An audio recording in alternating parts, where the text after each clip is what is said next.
Assalamualaikum warahmatullahi wabarakatuh. Selamat malam, salam bahagia. Selamat berjumpa dengan channel Gita Audio. Malam ini kami akan mempersembahkan melalui program Audio Ilpa, Suara Ilmu Pengetahuan, akan kami sampaikan materi tentang kepemimpinan syariah.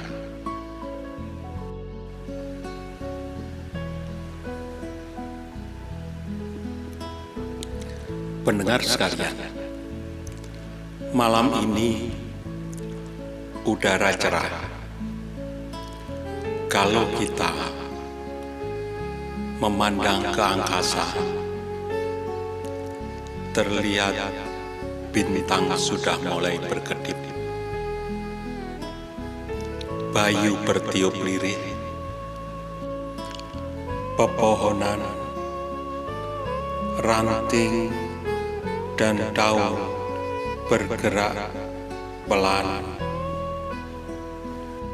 Itu berarti keheningan sedang kita alami. Saat-saat seperti inilah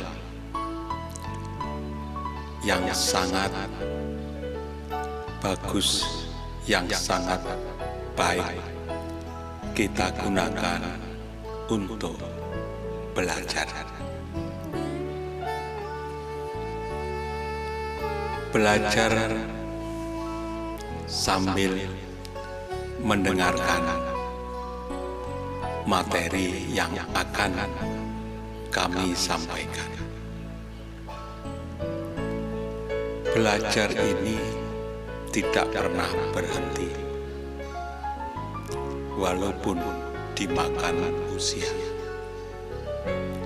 Sejak kita lahir sampai dengan usia berapa saja, belajar senantiasa harus kita lakukan. Kita tidak berhenti dari belajar sebelum mata menutup selamanya. Oke, baiklah. Kita mulai renungan pelajaran pada malam hari ini. Malam yang sangat indah, yang bisa mengenakkan hati kita sambil merenung mendengarkan apa yang saya sampaikan. Semoga bermanfaat. Kali ini kami menyampaikan, memang materi pokoknya adalah kepemimpinan syariah. Namun kita bagi pada sub-sub materi setiap kita melakukan siaran. Sub materi kali ini yang akan kami sampaikan adalah tentang potensi, kompetensi, dan jiwa kepemimpinan.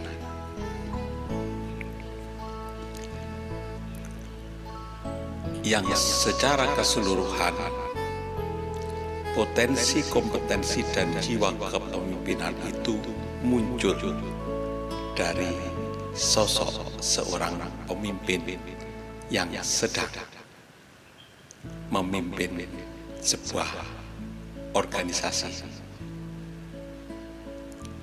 Akan kita mulai dari besar atau kecilnya organisasi. Sebuah organisasi, seberapapun besarnya atau seberapapun kecilnya, apakah organisasi formal atau tidak formal.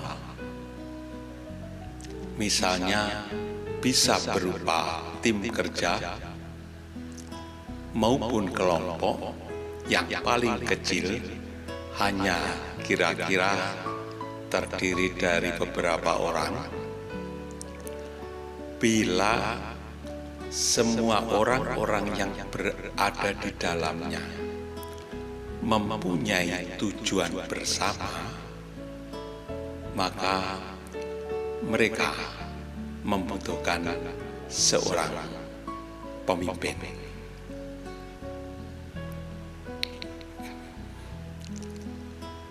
Pemimpin ini yang akan mengarahkan kemana organisasi akan dibawa,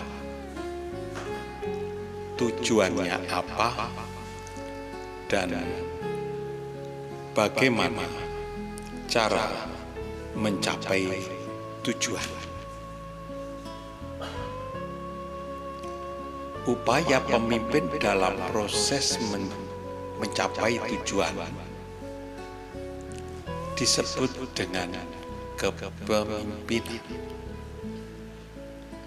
Sikap dan perilaku pemimpin dalam memajukan apa yang akan dilakukan oleh masing-masing anggota merupakan upaya manajerial kepemimpinan. Bagaimana cara mempengaruhi supaya anggota mau bekerja, meningkatkan potensi kerja, bekerja sesuai dengan keahliannya, dan lain-lain, merupakan seni dalam kepemimpinan. Seorang pemimpin secara alamiah mempunyai kemampuan untuk memimpin. Karena apa? Karena setiap manusia itu dibekali jiwa kepemimpinan sejak lahir. Oleh siapa? Oleh Sang Pencipta, Allah Subhanahu wa Ta'ala. Jadi masing-masing kita itu pasti mempunyai jiwa kepemimpinan, karena itu sudah bekal dari Allah. Jiwa kepemimpinan dari masing-masing manusia tidak sama. Ada yang hightful leadership, ada yang medium, dan ada yang low leadership. Jadi ada yang hightful atau strong atau kuat memimpinnya, ada yang medium saja, tengah-tengah saja, atau ada yang rendah kepemimpinannya. Yang demikian itu dikatakan bahwa masing-masing manusia mempunyai potensi kepemimpinan yang tidak sama, tergantung bawaan genetika manusia dari orang tua, dalam tanda kutip itu adalah pemberian Allah, dan tentang dari upaya belajar kepemimpinan yang selama ini diperolehnya. Itulah potensi dari kepemimpinan yang bersemayam di dalam jiwa seorang pemimpin. Dan itu merupakan resultante yang kompleks antara akal, pikiran, nafsu, perasaan, kolbu yang memberikan warna khas kepemimpinan seseorang, di samping potensi kepemimpinan yang berasal dari hasil belajar teori-teori maupun gladi praktek kepemimpinan di tingkat lapangan.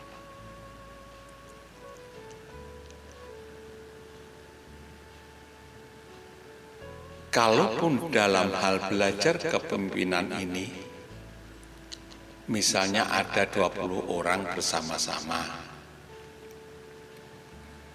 maka hasilnya mampu menumbuhkan potensi kepemimpinan yang tidak sama dari masing-masing peserta. Jadi 20 orang belajar ilmunya sama, diberikan oleh seorang guru, belajar kepemimpinan, tetapi hasilnya tidak sama dalam menumbuhkan. Masing-masing mempunyai karakter spesifik dari, karena yang bermain dalam memimpin itu adalah jiwa. Jiwa tidak ada satupun yang sama kalau memerankan kepemimpinan. Itulah yang disebut dengan potensi kepemimpinan.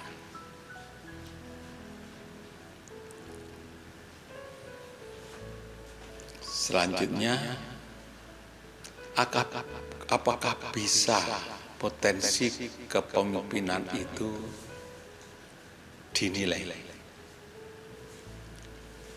Bagaimana menilai potensi kepemimpinan berada di dalam ruang jiwa manusia? Jadi bagaimana menilai jiwa? Tapi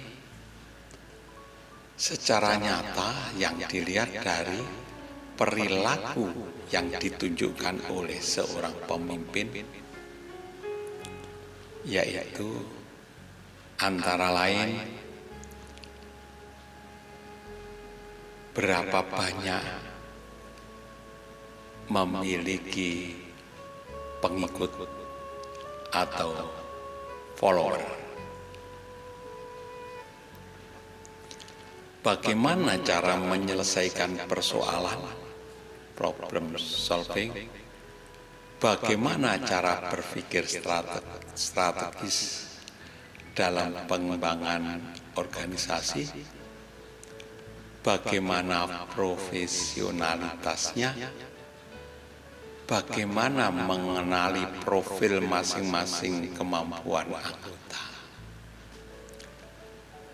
Itu yang bisa dinilai. Jadi jiwa akan mengungkap kepemimpinan melalui perilaku dari seorang pemimpin itu. Jadi tadi itu sekilas berapa pengikutnya, followernya, bagaimana cara menyelesaikan persoalan, bagaimana cara berpikirnya, strategis atau tidak, bagaimana dia mengenali masing-masing dari anggota dan sebagainya. Itu adalah kemunculan dari jiwa yang bisa kita nilai. Bisa dikatakan bahwa potensi kepemimpinan adalah sifat dan bakat tentang kemampuan kepemimpinan yang dianugerahkan oleh Allah kepada setiap orang yang bisa dikembangkan melalui pembelajaran. Pembelajaran berupa ilmu teori maupun ilmu yang mendukung kepemimpinan secara terus-menerus terakumulasi menjadi suatu kompetensi. Ya. Jadi kalau potensi yang ada di dalam jiwa sudah ada, lalu mereka melakukan pembelajaran, belajar ilmu-ilmu teori memimpin. Yang itu apabila secara terus-menerus, maka akan terakumulasi menjadi satu karakter kepemimpinan atau kepiawaian dia memimpin. Akhirnya menjadi suatu yang dinamakan kompetensi. Dari asalnya dari potensi yang ada di dalam melalui belajar di alam dan terakumulasi yang disebut dengan kompetensi. Ukuran besar kecilnya dan ukuran potensi tergantung dari kompetensi yang telah dimiliki, ditambah dengan pengembangan melalui pembelajaran terhadap kompetensi kepemimpinan. Ada yang bisa dilihat dari pengetahuan dan skill keterampilan yang dimiliki, disebut dengan service personality. Ya, menjadi lebih khusus lagi, lebih spesifik lagi. Jadi mencerminkan skill daripada kepemimpinan itu merupakan service personality. Dan yang tidak bisa dilihat adalah sifat, sikap, motivasi, nilai-nilai kepribadian yang disebut dengan core personality. Jadi kalau seorang pemimpin yang bisa kita lihat atraktifnya perilaku dan kepawaian dia untuk memimpin itu adalah service personality, ada di permukaan. Jadi personal yang ada di permukaan yang bisa dilihat. Namun yang tidak bisa dilihat dinamakan dengan core personality. Jadi yang tersembunyi, yang dia ada di dalam. Jadi sifat sikap yang belum dikeluarkan, lalu motivasi apa dia berbuat memimpin seperti itu, nah itu yang tidak bisa dilihat, disebut dengan core personality.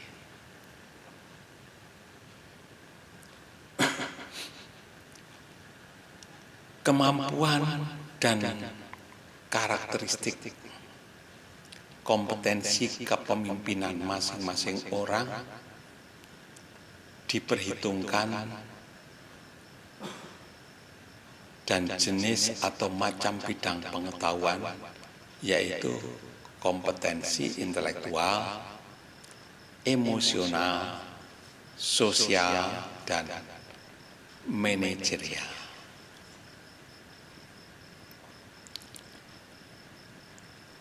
Pendengar sekalian,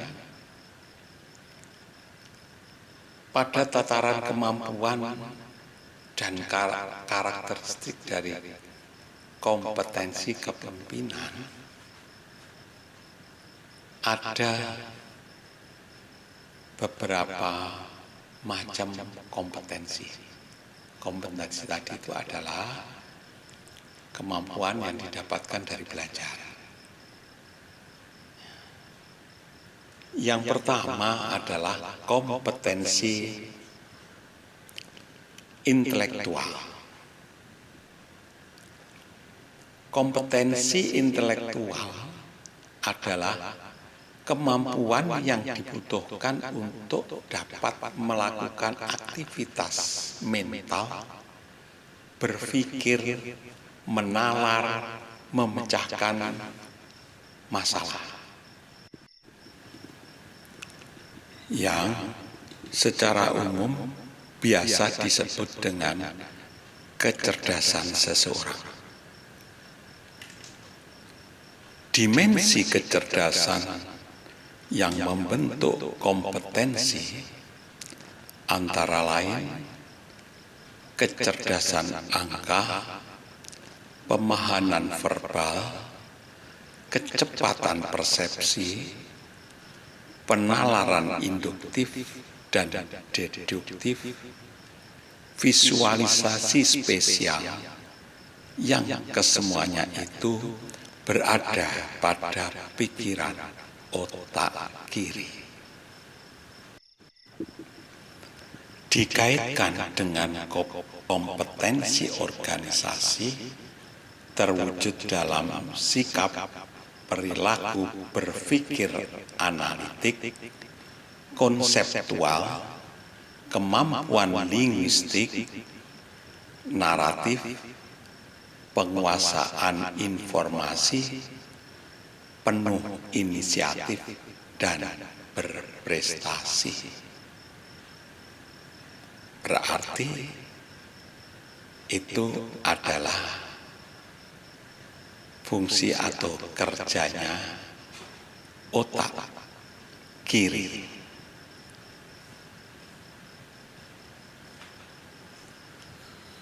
Yang berkaitan dengan kompetensi intelektual. Selanjutnya yang dinamakan kompetensi emosional.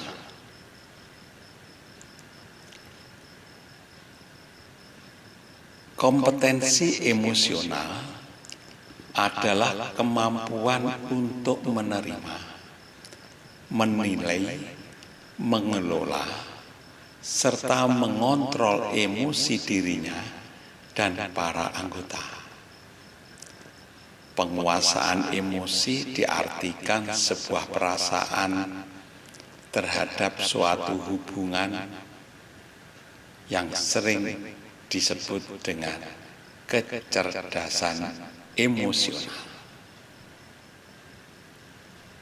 Memiliki kecerdasan emosional berarti pengendalian diri, saling pengertian, percaya diri, beradaptasi, dan selalu berinteraksi terhadap anggota organisasi.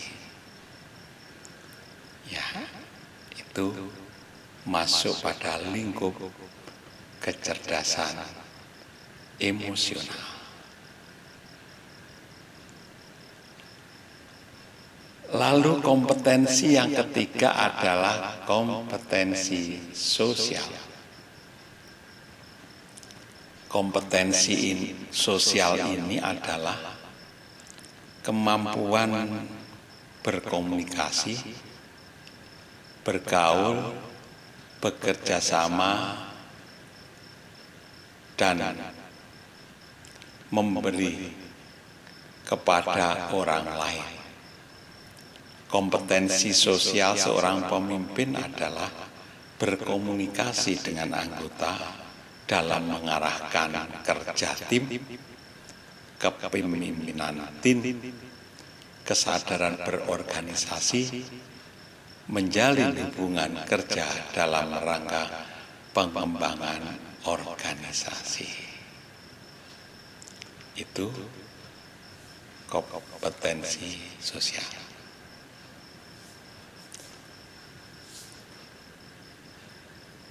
Masih ada satu kompetensi, yaitu kompetensi manajemen.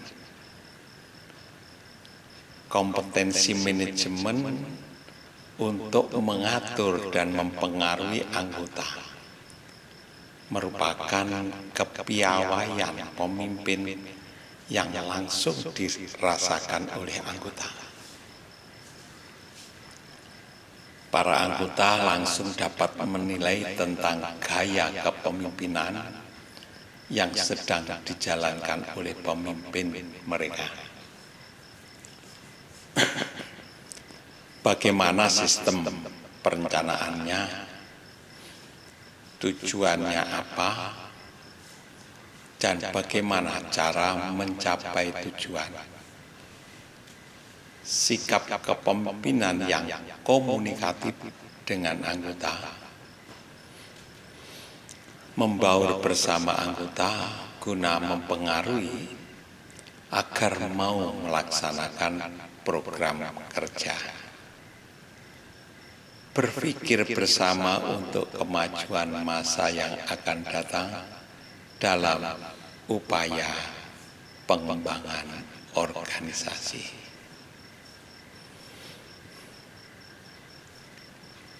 Para pendengar sekalian, itulah sekilas materi tentang potensi, kompetensi, dan jiwa kepemimpinan. Itu semua bisa dilihat oleh para anggota pada saat pemimpin itu atraktif menyelenggarakan atau melakukan kepemimpinannya.